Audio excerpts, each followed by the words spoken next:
আকাশবাণী খবর পড়ছি সুদীপ বসু। এখনকার বিশেষ বিশেষ খবর হল, কেন্দ্রীয় সরকার আজ চলতি বছরের খরিফ মরশুমের জন্য ফসফেট ও পটাশ সারের জন্য 41,534 কোটি টাকার ভর্তুকি হার মঞ্জুর করেছে। কেরল, অসম ও কেন্দ্রশাসিত অঞ্চল পুদুচেরিতে আগামীকাল বিধানসভা নির্বাচন, শেষ মুহূর্তের প্রস্তুতি তুঙ্গে। রিজার্ভ ব্যাংক আরবিআই ঋণের উপর সুদের হার 5.25%-ই অপরিবর্তিত রেখেছে। পশ্চিম এশিয়ার সংঘাতের মধ্যেই দেশের শক্তি কেন্দ্র খনিগুলিতে পর্যাপ্ত কয়লা মজুত রয়েছে বলে সরকার আশ্বাস দিয়েছে। ওয়াশিংটন ও তেহরানের মধ্যে যুদ্ধবিরতি চুক্তির প্রভাব পড়েছে দেশের শেয়ার বাজারেও। 2025-এর মে মাসের পর থেকে বাজারে এখনো পর্যন্ত একদিনের হিসেবে আজ সর্বোচ্চ বৃদ্ধি। আইপিএল ক্রিকেটে আজ দিল্লির অরুণ জেটলি স্টেডিয়ামে দিল্লি ক্যাপিটালস গুজরাট টাইটান্সের বিরুদ্ধে খেলছে। আসছে বিস্তারিত খবরে।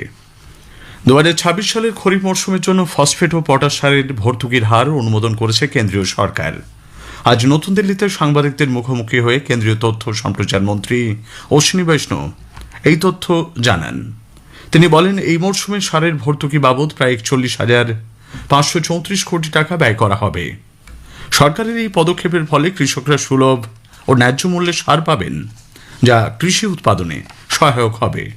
खरीफ सीजन के लिए न्यूट्रिएंट बेस्ड सब्सिडी स्कीम में 41,534 करोड़ रुपीस का सब्सिडी का पैकेज माननीय प्रधानमंत्री श्री नरेंद्र मोदी जी ने कोविड हो चाहे वेस्ट एशिया में कॉन्फ्लिक्ट हो, किसान भाइयों के लिए हमेशा एक तरीके से सेफ्टी शील्ड बन के खड़े हुए हैं और किसी भी तरह के फर्टिलाइजर में अप्स एंड डाउन्स जो भी आए, कभी उसका प्रभाव हमारे किसानों पे पड़ने नहीं दिया है। মন্ত্রিসভা জয়পুর মেট্রো দ্বিতীয় পর্যায়ের কাজেও সবুজ সংকেত দিয়েছে।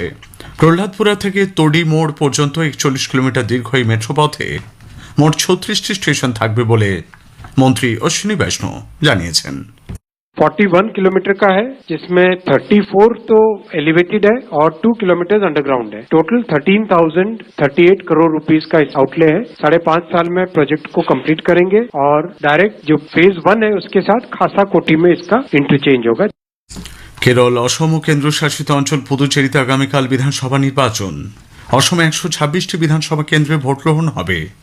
ভোটারের সংখ্যা 2.5 কোটি।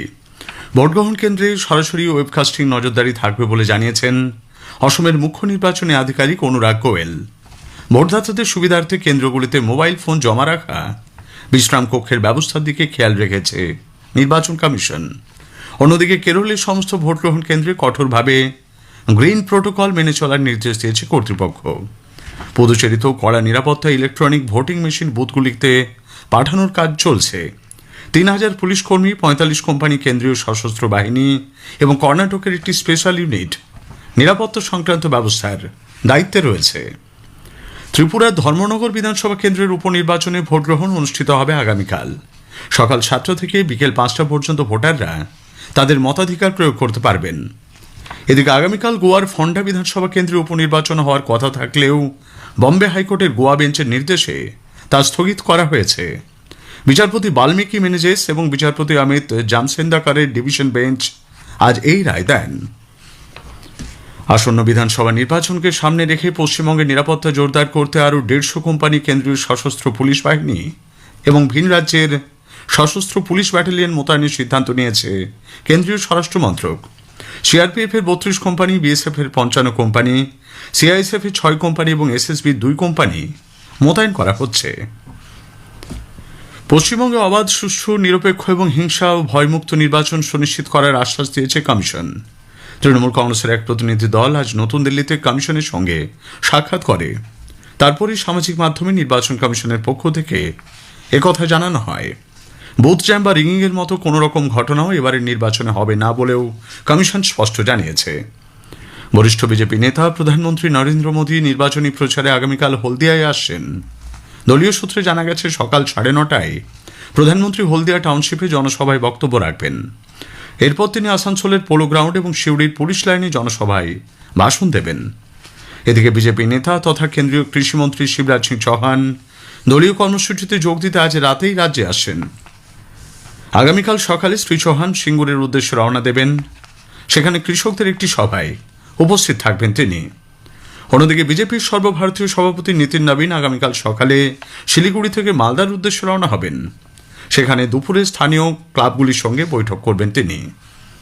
এদিকে তৃণমূল কংগ্রেস নেত্রী মুখ্যমন্ত্রী মমতা ব্যানার্জি আজ আরামবাগে এক জনসভায় কেন্দ্রের সমালোচনা করেছেন। কেন্দ্রীয় সরকার টাকা না দেওয়া সত্ত্বেও তাঁরা গ্রামীণ আবাস সহ বিভিন্ন উন্নয়নমূলক প্রকল্প চালিয়ে যাচ্ছেন বলে মুখ্যমন্ত্রী স্পষ্ট জানান। পশ্চিমবঙ্গের বর্তমান আইন শৃঙ্খলা পরিস্থিতি এবং নির্বাচনী পরিবেশ নিয়ে আজ নির্বাচন কমিশনের কাছে অভিযোগ জানিয়েছে বিজেপির একটি উচ্চ পর্যায়ের প্রতিনিধি দল। কেন্দ্রীয় মন্ত্রী তথা বিজেপি নেতা ডক্টর বীরেন্দ্র কুমারের নেতৃত্বে ওই প্রতিনিধি দলটি কমিশনের আধিকারিকদের সঙ্গে আজ সাক্ষাৎ করেন। বিজেপির পক্ষ থেকে অভিযোগ করা হয়েছে যে পশ্চিমবঙ্গ জুড়ে বর্তমানে ভয় ও নৈরাজ্যের পরিবেশ তৈরি করা হয়েছে। বিজেপি নেতৃত্বের অভিযোগ শোনার পর কমিশনের পক্ষ থেকে আশ্বাস দেওয়া হয়েছে যে পশ্চিমবঙ্গে শান্তিপূর্ণ ও স্বচ্ছ নির্বাচন সম্পন্ন করতে প্রয়োজনীয় সব ধরনের পদক্ষেপ গ্রহণ করা হবে। প্রধানমন্ত্রী নরেন্দ্র মোদী বলেছেন, পিএম মুদ্রা যোজনা যুবাদের আত্মনির্ভরতার ক্ষেত্রে অত্যন্ত সহায়ক হিসেবে প্রমাণিত হয়েছে। 2015 সালে চালু হওয়া এই প্রকল্প আজ 11 বছর পূর্ণ করল। সামাজিক মাধ্যমে এক বার্তায় প্রধানমন্ত্রী বলেন, এই প্রকল্পের সাফল্য প্রমাণ করে দিয়েছে যে সঠিক সুযোগ কাউকে আত্মনির্ভর বানিয়ে দেশের বিকাশে অংশগ্রহণের সক্ষম করে তোলে। রিজার্ভ ব্যাংক আরবিআই ঋণের উপর সুদের হার 5.25% অপরিবর্তিত রেখেছে। আরবিআইয়ের গভর্নর সঞ্জয় মালহোত্রা আজ 2026-27 আর্থিক বছরের প্রথম দ্বিমাসিক মুদ্রানীতি ঘোষণা করে একথা জানান। Real GDP growth for last year is estimated at 7.6%. This corroborates the underlying strong momentum in economic activity supported by robust consumption and investment amidst supportive policy measures, ongoing structural reforms, and favorable financial conditions. Taking all these factors into consideration, real GDP growth for this year is projected at 6.9%, with Q1 at 6.8, Q2 at 6.7, Q3 at 7, and Q4 at 7.2%. খবর শুনছেন আকাশবাণী থেকে। পশ্চিম এশিয়ার সংঘাতের মধ্যেই দেশের শক্তি কেন্দ্র ও খনিগুলিতে পর্যাপ্ত কয়লা মজুদ রয়েছে বলে সরকার আশ্বাস দিয়েছে। নতুন দিল্লিতে আজ এক আন্তঃমন্ত্রক বৈঠকে কয়লা মন্ত্রকের যুগ্ম সচিব সঞ্জীব কুমার কাসসি বলেছেন, দেশে কয়লার দামে মূল্য বৃদ্ধি হয়নি। We have taken a series of coordinated efforts. We have guided our coal companies to ensure adequate supplies. Throughout the year, we have been taking a lot of actions. With these actions, we produced around 1 billion ton of coal for second time in a row. Action that we took basically is a affordability focused approach. Petroleum ও প্রাকৃতিক gas মন্ত্রকের যুগ্ম সচিব সুজাতা শর্মা জানিয়েছেন, দেশে LPG, petrol এবং diesel যথেষ্ট পরিমাণে মজুদ থাকায় সরবরাহ অব্যাহত রয়েছে। घरेलू एलपीजी की सप्लाई नॉर्मल है। सभी डिस्ट्रीब्यूटर्स के पास पर्याप्त स्टॉक अवेलेबल है। कहीं कोई ड्राई आउट रिपोर्टेड नहीं है। लगभग 95% बुकिंग ऑनलाइन हो रही है। পশ্চিম এশিয়ার ক্রমবর্ধমান উত্তেজনা এবং এর প্রভাব মোকাবিলায় আজ নতুন দিল্লিতে এক গুরুত্বপূর্ণ বৈঠকে বসেন কেন্দ্রীয় মন্ত্রীগোষ্ঠী। প্রতিরক্ষামন্ত্রী রাজনাথ সিং এর সভাপতিত্বে এটি এই গোষ্ঠীর তৃতীয় বৈঠক। বিদেশমন্ত্রী ডক্টর এস জয়শঙ্কর আজ দুপুরে নতুন দিল্লিতে বাংলাদেশের পররাষ্ট্রমন্ত্রী খলিলুর রহমানের সঙ্গে গুরুত্বপূর্ণ বৈঠকে মিলিত হন। শ্রী জয়শঙ্কর জানিয়েছেন, বৈঠকে দুই প্রতিবেশী দেশের মধ্যে দ্বিপাক্ষিক সম্পর্কের নানা দিক নিয়ে বিস্তারিত আলোচনা হয়েছে। রাষ্ট্রসংঘের মহাসচিব অ্যান্টনিও গুটেরেস মার্কিন যুক্তরাষ্ট্র এবং ইরানের মধ্যে 2 সপ্তাহের সংঘর্ষ বিরতির সিদ্ধান্তকে স্বাগত জানিয়েছেন। পশ্চিম এশিয়ায় চলতি সংঘাতে জড়িত সব পক্ষকে আন্তর্জাতিক নিয়ম মেনে চলার আহ্বান জানান তিনি। ওয়াশিংটন ও তেহরানের মধ্যে যুদ্ধবিরতি চুক্তির জেরে বিশ্ববাজারে যেমন তেলের দাম কমেছে, তেমনি দেশীয় শেয়ার বাজারে আজ বড় উত্থান। 2025 সালের মে মাসের পর থেকে এটি এখনো পর্যন্ত একদিনের হিসেবে সর্বোচ্চ বৃদ্ধি। বম্বে শেয়ার বাজারের সূচক সেন্সেক্স 2946 পয়েন্ট বেড়ে 77,563-তে বন্ধ হয়। অন্যদিকে জাতীয় শেয়ার সূচক নিফটি 874 পয়েন্ট বেড়ে 23,997-এর ঘরে থেমেছে। আইপিএল ক্রিকেটে আজ দিল্লি ক্যাপিটালস গুজরাট টাইটান্সের মুখোমুখি হয়েছে।